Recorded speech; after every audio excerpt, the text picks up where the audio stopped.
చంద్రబాబు నాయుడు గారి ఇంటికి 3 కిలోమీటర్ల దూరంలోనే ఇంత పెద్ద విపత్తు జరిగినా ప్రజల్ని కాపాడలేకపోయారు అంటే ఇది రాష్ట్ర ప్రభుత్వం, రాష్ట్ర ముఖ్యమంత్రి వైఫల్యం కాదని నేను అడుగుతున్నా.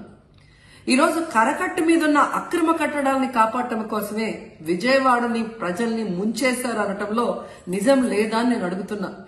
గంట ముందు ప్రజలకు చెప్పినా వాళ్ళు ముంపు బారిన పడేవారు కాదు.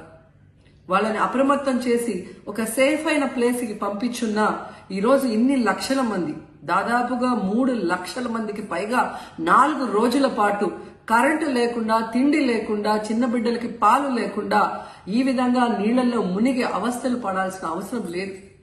దురదృష్టం ఏంటంటే ఈ రాష్ట్ర ముఖ్యమంత్రి నుంచి మంత్రుల వరకు ఎప్పుడు ఫ్రైడే వస్తుందా, ఎప్పుడు హైదరాబాద్కి వెళ్దామా, లేదా ఎప్పుడు విహారయాత్రలకు వెళ్దామా అని ప్లాన్ చేసుకోవడంలోనే చిత్తశుద్ధిగా ఉన్నారనేది ఈ 5 రోజులు మీరు చూస్తే మీకే అర్థమవుతుంది.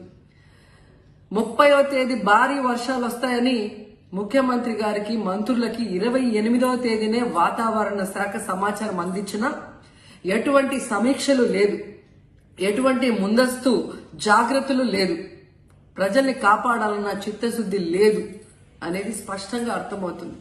ఎందుకంటే ఈ రోజుటి వరకు 4-5 రోజులు ప్రజలకి తిండి అందించడంలో ఈ ప్రభుత్వం విఫలమైంది.